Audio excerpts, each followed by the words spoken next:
Carlos Luis Sánchez Gaete, distinguido penalista de la comunidad. Carlos Luis, un gusto tenerte nuevamente en estos micrófonos. El gobierno autorizó la tenencia y el porte de armas de uso civil para defensa personal. ¿Cuál es el alcance de esta decisión? Buenos días, gracias por lo de distinguido. Mire, distinguido amigo. Sí, el distinguido, la audiencia y ustedes, este panel, la verdad es que el rating es tremendo. Y para mí es un honor y un compromiso estar aquí conversando con ustedes. El decreto ejecutivo 707, que fue expedido el 1 de abril, el pasado 1 de abril, marca un antes y un después. El antecedente o la forma en que el país se administraba alrededor del uso y la tenencia y el porte de armas es el decreto ejecutivo 749, que fue expedido en el año 2011. En este decreto ejecutivo se mantenía la prohibición de porte de armas de uso civil a nivel nacional y el fundamento era hacer una medida necesaria para precautelar y coadyuvar al mantenimiento de la seguridad.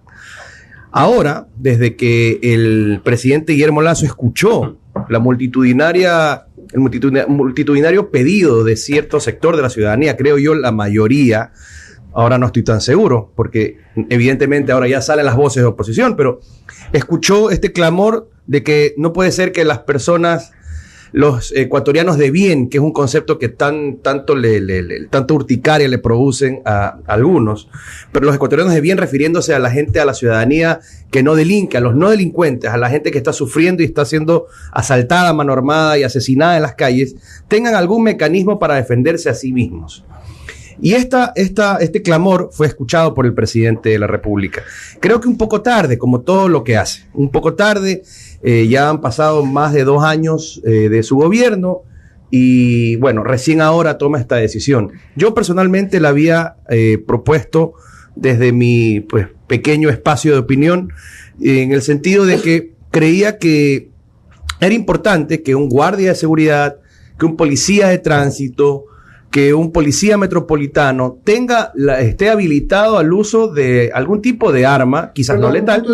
Yo llamaba ayer todos los llamados agentes del orden, o todos los llamados que ayer lo contaba, que mi papá se irritaba cuando decían los uniformados, pero si todos somos uniformados, los colegios también son uniformados. Aquí se llaman uniformados a las fuerzas del orden. Todos los de la fuerza del orden deberían poder portar armas, pero no les dan el permiso. No, deberían estar capacitados también en defensa personal. No es posible que veamos recurrentemente escenas de 5 policías que no pueden someter a un delincuente. Es patético. En otros países, en otras realidades, un policía saca un arma y te acaba en cuanto antes, al mínimo exabrupto. Pero si no lo hace y entra a enfrentarse contigo cuerpo a cuerpo, te somete sin mucho problema, porque son gente muy preparada. Esa es la realidad que la ciudadanía exige. Y ojo, esta habilitación que el presidente de la República, vía decreto ejecutivo, ha realizado para que la ciudadanía, la sociedad civil pueda portar y tener armas, no es que implica que mañana van a haber armas por todos lados. No cualquiera puede portar un arma, y eso de hecho es uno de los argumentos ahora de ciertos sectores que dicen que esta resolución es discriminatoria. Entonces yo no sé si ahora quieren que el gobierno, además de liberar el porte de armas para la sociedad civil, también les regale armas a la gente. Eso es una ridiculez. Pero quien puede tener un arma, porque económicamente lo puede hacer, y quien reúne los requisitos para tener un arma, debe tener el derecho de poder hacerlo. Eso es lo que el presidente de la República ha resuelto en el decreto ejecutivo. Y no es que mañana van a salir a vender armas en las esquinas o todo el mundo va a tener armas, porque eso es una realidad imposible.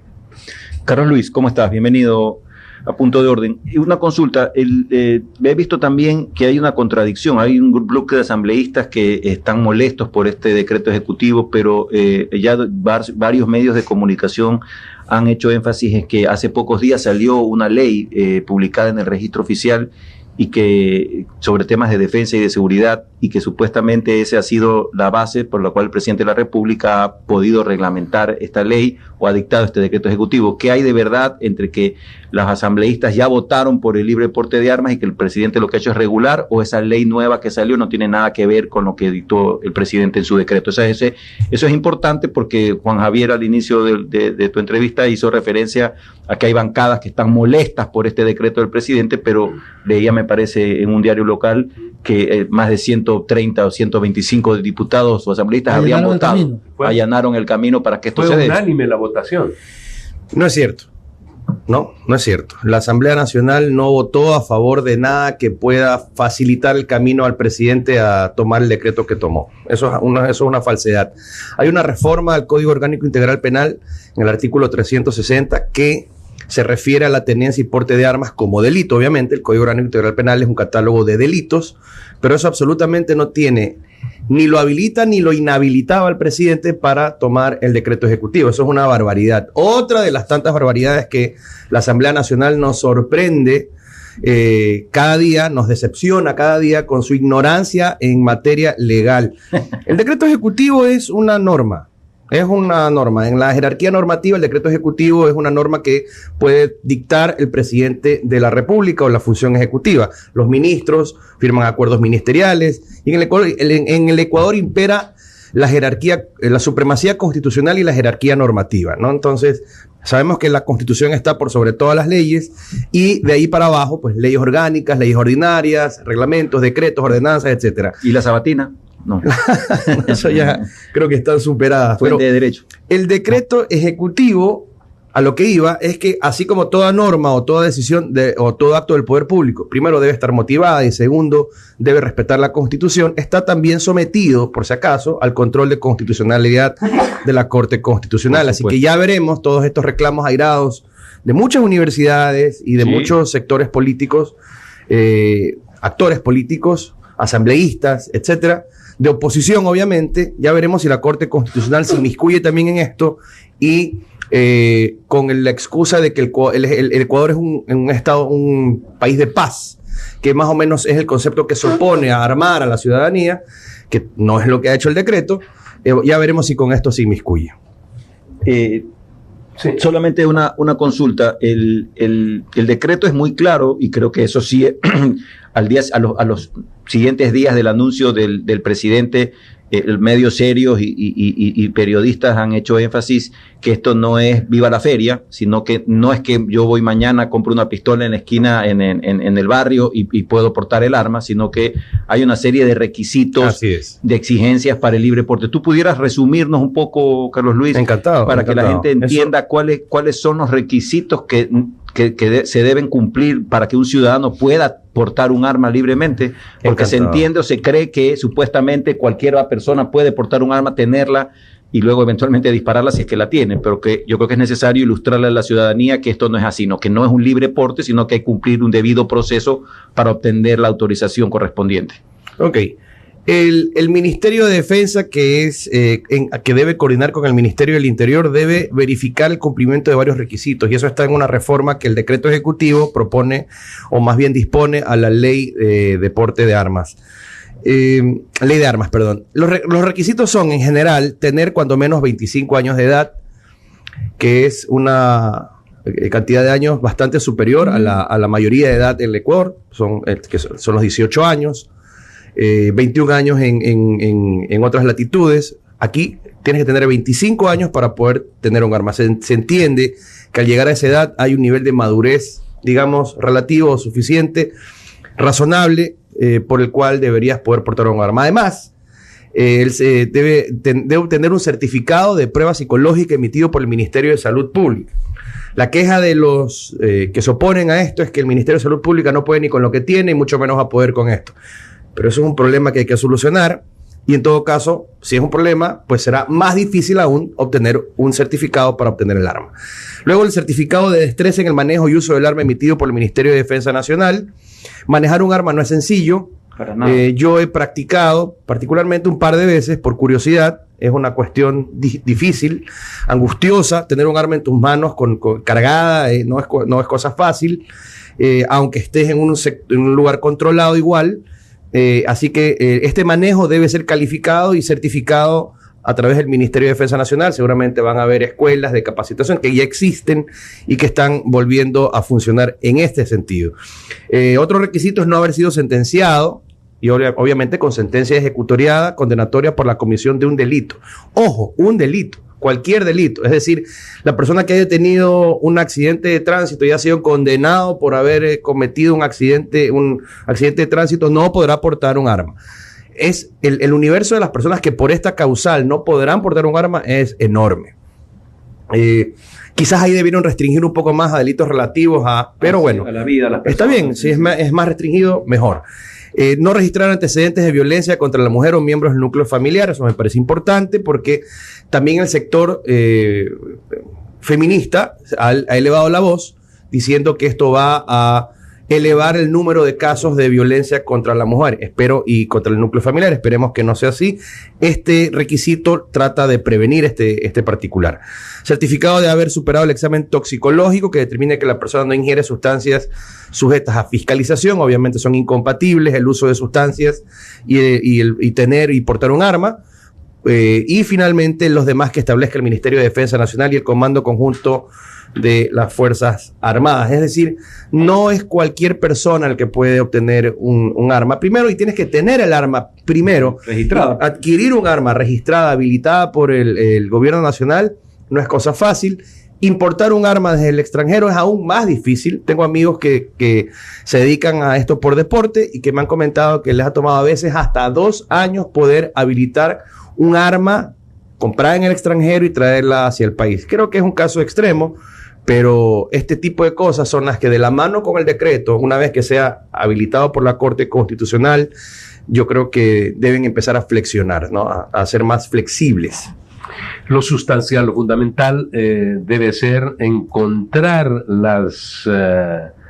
todas las razones previo consulta de experiencias en otros países. Porque una vez que demos el paso, ¿no? Yo digo, cuando nos equivocamos en otras áreas no importa, pero en esto tan sensible, en donde la vida de las personas y la seguridad está en juego, entonces no podemos equivocarnos. ¿Qué ha pasado? ¿Tiene usted conocimiento en otros países en donde se decidió el porte de armas? ¿Bajó la delincuencia? ¿Bajaron los niveles de violencia o por el contrario se potenciaron? ¿Qué se conoce al respecto? ¿Qué experiencias hay? No manejo esa estadística, para serle sincero. La estadística es fría, son números. Me da la impresión de que no ha solucionado la cuestión de la violencia, obviamente no, pero estamos hablando de experiencias como la de Estados Unidos, que es un país que el libre porte de armas es ridículo, ¿no? Usted va a una tienda, a Walmart, y encuentra una vitrina donde puede comprar un fusil, y no es muy complicado adquirir armas en Estados Unidos. Eso no es la realidad hacia la que nos lleva el decreto ejecutivo. Porque además aquí estamos hablando de armas cortas, eso sí lo han dicho una y otra vez. Es un tipo de armas y no son armas de asalto. Solamente caso de pistolas, revólveres. Ojo, que esas son las armas que sí usa la delincuencia organizada. Ahora, no olvidemos que la razón del decreto ejecutivo es un clamor nacional frente al fenómeno de la violencia provocada por la delincuencia organizada. Yo creo que no hay que desenfocarse. Si esto se orienta, como bien lo trata de orientar el decreto, hacia los guardias de seguridad privado, para que no estén defendiéndose con un chisguete de alcohol y un tolete, porque es ridículo ver a los guardias de seguridad en los centros comerciales, da pena, y no se les puede exigir otra cosa que huir o esconderse cuando sucede algo relativo con la delincuencia. Está muy bien que los guardias de seguridad privada tengan más acceso a portar y a tener armas en el ejercicio de sus funciones para que colaboren con la Policía Nacional. Cambiar las normas ahí, porque si no, en este momento, si un guardia de seguridad dispara, va preso. Entonces hay que cambiar un poco de normas para que puedan darle más libertad al guardia privado. El guardia privado, yo estaba escuchando una entrevista hoy en la mañana con Yaney Nostroza, programa que retransmitimos acá, Visionarias, de 6 a 7 de la mañana, con una persona que de este mundo de la seguridad. Decía, lo que pasa es que para tener uno de estos guardias privados, primero el costo de prepararlo para que dispare es altísimo. Porque imagínate cuántas veces a la semana tienen que ensayar los disparos. El costo es altísimo para un guardia de seguridad. Cada disparo cuesta. 2, tienen que tener, incluso los guardias de seguridad deben tener, me imagino, unos guardias de seguridad plus, o sea, los que ya puedan dispararse tipo Rambo, qué sé yo. 3, tienen que cambiar las normas, porque un tipo, repito, un guardia de seguridad en este momento que dispara va preso. Entonces, eso yo sí entiendo un poco a los de este gremio de guardias de seguridad que no quieren meterse en este problema, pues dice, oye, estos mandan a ir presos, pues. ¿Qué opinas tú? Sí, mira, el decreto ejecutivo y el porte y el uso de armas para la ciudadanía ha sido pensado por el gobierno como un mecanismo de defensa. En tal virtud, su uso está sometido, al igual que cuando las usa la policía o las Fuerzas Armadas, están sometidos a normas, a reglas. En cuanto a la seguridad privada, en cuanto a la Policía Nacional, están sometidos al uso progresivo de la fuerza, que es un concepto que ha sido bastante desarrollado en estos años. Y también en el uso civil, en el uso particular, está sometido a las reglas de la legítima defensa. No es que ya porque puedas portar un arma puedes disparar. Siempre que dispares y causes alguna lesión o la muerte, vas a estar sometido a un proceso investigativo. Y hay que hacer una diferencia cuando tú dices, serán presos o serán privados de su libertad. Sí, cuando hay una muerte violenta o cuando hay una lesión causada por armas de fuego, definitivamente debe abrirse una investigación penal. Al inicio de la investigación penal, si es en flagrancia, porque un guardia de seguridad o un agente de tránsito o un policía metropolitano, en el momento en el que dispara un arma y somete a la delincuencia, no va a huir. Se va a quedar en el acto, la policía va a intervenir y evidentemente va a quedar retenido hasta que un juez resuelva su situación. Esas 24 horas que ahora están proponiendo sean 48 horas, por cierto, de flagrancia, esas 24 horas son definitivas para resolver la situación. Aquí lo que tenemos que hacer es que los jueces finalmente arrimen el hombro hacia la ciudadanía y no hacia la delincuencia. Ahora, eso es una cuestión difícil de pedir cuando a los mismos jueces no se les da seguridad, garantías, y en medio de todo esto, sí, hay jueces corruptos, sí, hay jueces que venden sus sentencias, pero les garantizo que como están abandonados a su suerte, muchos de los jueces que deciden en flagrancia las circunstancias relativas a la delincuencia organizada son sometidos también por la misma delincuencia organizada. Y eso es muy grave y es algo sobre lo que no se está haciendo absolutamente nada. Fernando, ¿tienes alguna inquietud? Sí, y en la misma línea, ¿no? Que hay sin duda por parte de los ciudadanos consultas al respecto, porque estamos hablando de lo que le pasa a lo que le pasaría a un guardia de seguridad, pero al ciudadano común y corriente, y entendiendo que hay jueces corruptos y hay jueces buenos. ¿Qué pasaría? Porque esto ha venido a la mente de las personas en cuanto se dio el decreto presidencial. Compra un arma que sabemos es difícil de obtenerla, ya usted lo dijo, pero además el costo. He visto que el costo está en el orden de los $3,000. Si cuesta más que una moto. $2,800 un revólver, $3,000 y pico una pistola 9 milímetros. Correcto. ¿Ya? Entonces la gente dice, compro el que puede y tengo el arma. Y ahora sí, el que entra, le pego un tiro, no importa si lo mato o lo que sea. Ahí viene el tema de que esa persona obviamente va a ir detenido hasta que el juez decida pues su libertad, y usted habla de que hay una ampliación de la flagrancia a 48 horas, se va a dar aquello, pero y por eso hacía la diferencia entre jueces honestos y jueces deshonestos. Meta ecuación, meta también jueces cobardes o sometidos por la delincuencia. También. Que es razonable, ¿eh? Sí, Es razonable. Sí. Pero lo otro, en esto, lo del negocio, porque el Ecuador, pues ya vemos, ¿no?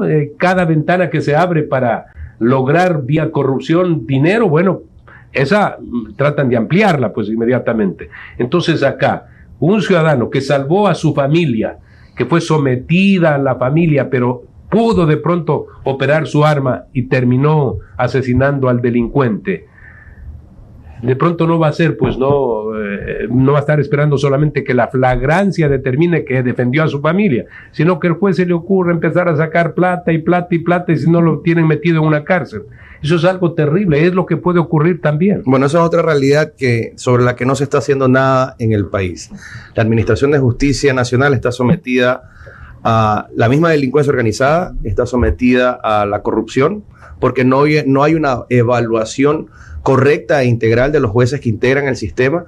No se ha seguido capacidad. Ahora que escuché al ministro de Economía decir que, no sé si no soy malo con los porcentajes, pero 314 de 348 millones de dólares más o menos, solo en gasto corriente para 5,000 funcionarios que revisan la conducta de 6,000 funcionarios que no son jueces. Es decir, que hay casi 12,000 funcionarios que no son jueces.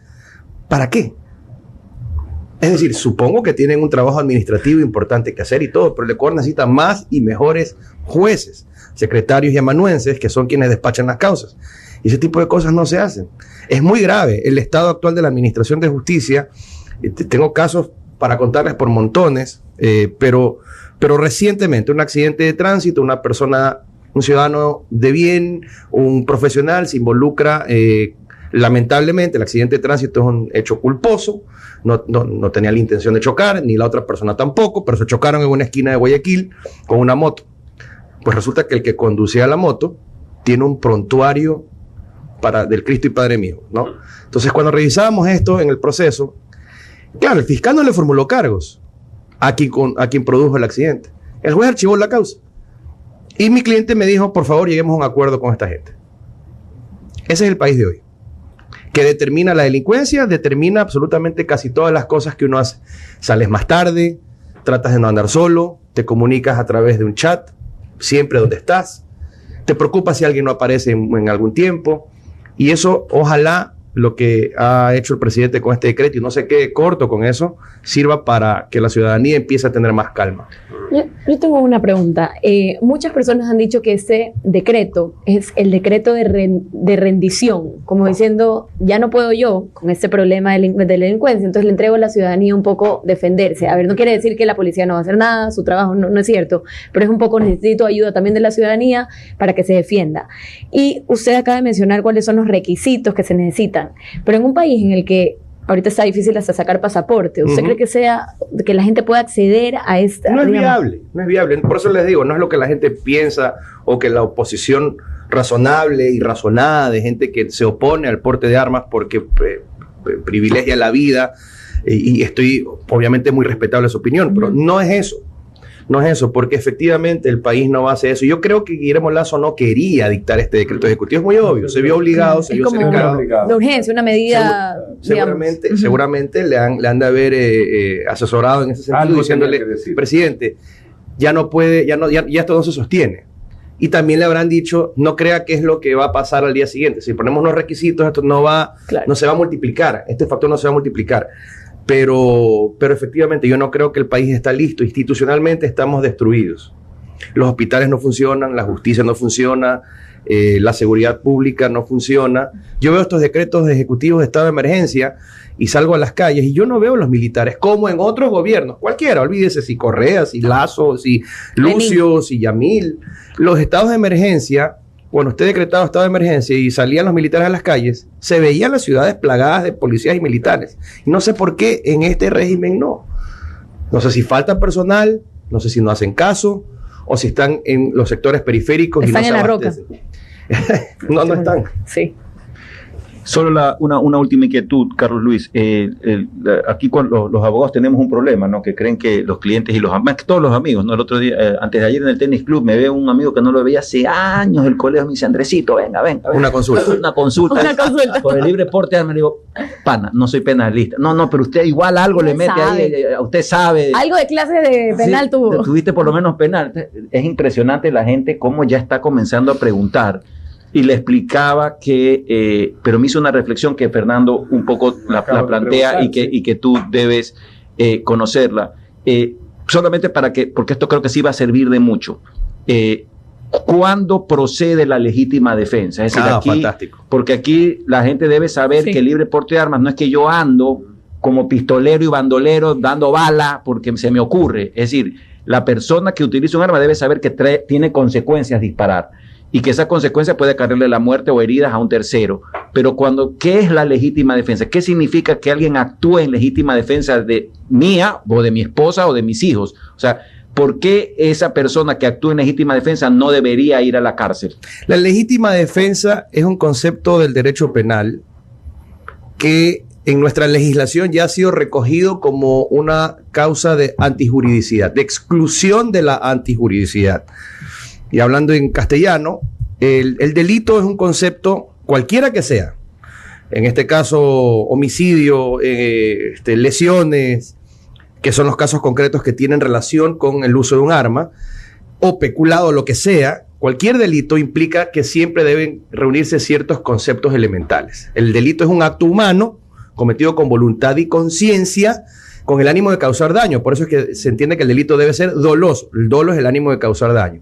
Pero es además un acto que debe ser antijurídico, es decir, que está prohibido por la ley, que usted rompió la ley. Pero hay razones por las que la conducta humana puede entenderse que no rompió la ley, es decir, que no se ve este concepto de la antijuridicidad. Una de ellas es la legítima defensa. Eso es la legítima defensa, una causa de exclusión de la antijuridicidad. Y dice el artículo 30 del Código Orgánico Integral Penal, dice exactamente, no existe infracción penal cuando la conducta típica se encuentra justificada por legítima defensa. Y la legítima defensa es, de acuerdo con el artículo 33 del Código Orgánico Integral Penal, o cuando la persona actúa en defensa de cualquier derecho propio o ajeno, pero siempre y cuando concurran 3 circunstancias. Eso es importante que la gente nos escuche. Que sea una agresión actual e ilegítima. Actual e ilegítima, es decir, en que esté ocurriendo en ese momento. No es que yo voy a desquitarme porque me enteré de algo y voy y le reviento a batazos la cabeza a alguien. Eso es un desquite, eso no es legítima defensa.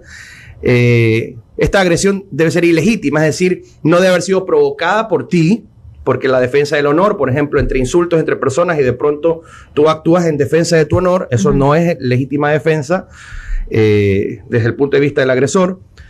2, debe haber una necesidad racional de la defensa, pues no puede decir que me vengan a asaltar un chico pequeño, un niño de 11 años, sin un arma encima, obviamente, simplemente me amenaza que me va a pegar y yo saco un arma y lo reviento a balazos. Eso no es legítima defensa, debe ser racional, la razón debe primar.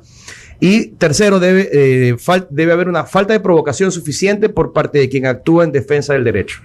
Es decir, yo no puedo provocar la agresión y luego alegar que hubo legítima defensa.